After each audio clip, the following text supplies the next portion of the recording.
Today's video is all about a topic that we might not like to admit, but it's something we can all relate to at some point in our lives: immaturity. We all have moments where we act a little less mature than we should, but sometimes, it's hard to tell if our behavior is just a passing phase or if it's something we need to work on. That's why in this video, we'll be discussing how to know if you are an immature person and what you can do to overcome it.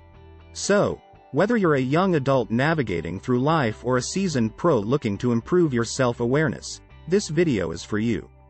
Let's dive in. Before we get into the signs of immaturity, let's talk about what it actually means. In a nutshell, immaturity is the state of not being fully developed or grown up. It's that feeling when you're stuck in a pattern of behavior that doesn't align with your age or experience level. While we might think of immaturity as something that only affects teenagers, it can actually have a big impact on our lives no matter how old we are.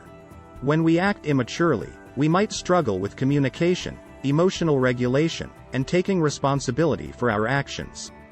This can have a negative impact on our relationships, work, and personal growth. For example, if you're constantly avoiding conflict or blaming others for your mistakes, it can strain your relationships with friends or coworkers. Similarly, if you're not taking ownership of your behavior, you might not be able to grow and learn from your experiences. Now that we've covered what immaturity is and how it can affect our lives, let's talk about some of the most common signs of immaturity. Remember, we're all works in progress, so it's okay if you recognize some of these signs in yourself. The important thing is to recognize them and work on improving them. Lack of emotional regulation.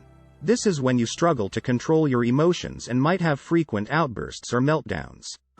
For example, if you get upset or angry easily and struggle to calm down, that could be a sign of immaturity. Inability to take responsibility for one's actions. This is when you struggle to admit when you're wrong or take responsibility for your mistakes. For example, if you're quick to blame others or make excuses for your behavior, that could be a sign of immaturity. Poor communication skills. This is when you struggle to express yourself effectively or listen to others. For example, if you interrupt others frequently or struggle to articulate your thoughts clearly, that could be a sign of immaturity. Selfishness and lack of empathy. This is when you struggle to see things from other people's perspectives or prioritize your own needs above others. For example, if you frequently put your own needs ahead of others or struggle to understand why someone might be upset, that could be a sign of immaturity. Resistance to change or growth.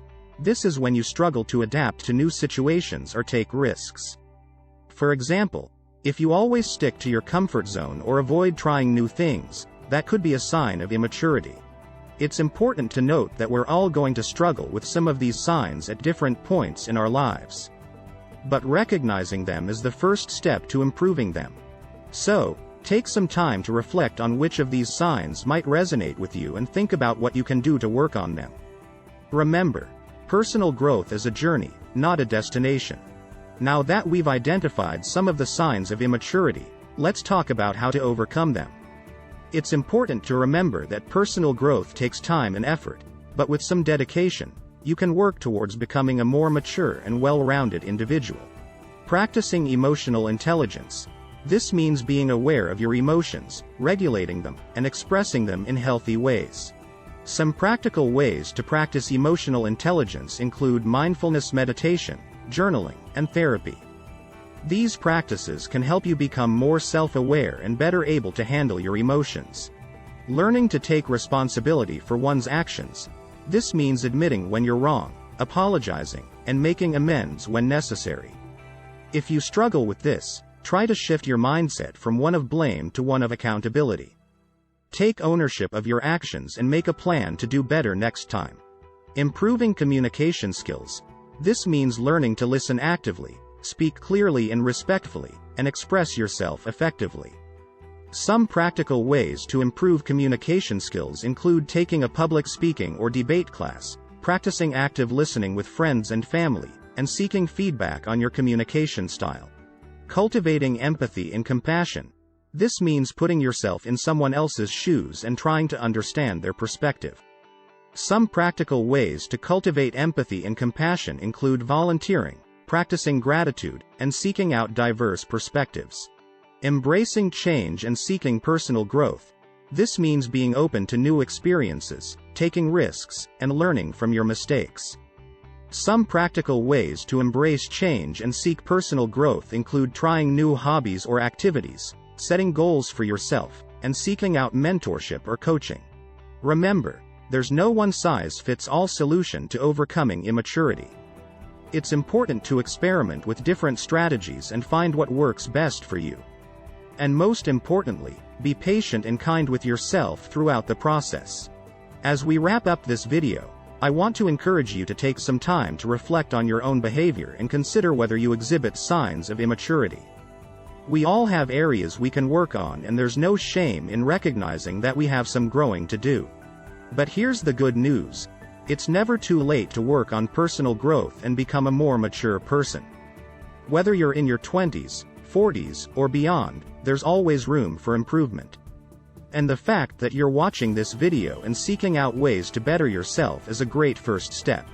So, don't be too hard on yourself if you recognize some signs of immaturity in your own behavior. Instead, use this as an opportunity to reflect, learn, and grow. And remember, personal growth is a lifelong journey, so keep striving towards becoming the best version of yourself that you can be. If you enjoyed this video and found it helpful, be sure to hit that subscribe button and turn on notifications so you never miss a new video. And if you have any suggestions for future videos, be sure to leave them in the comments below. Thanks for watching.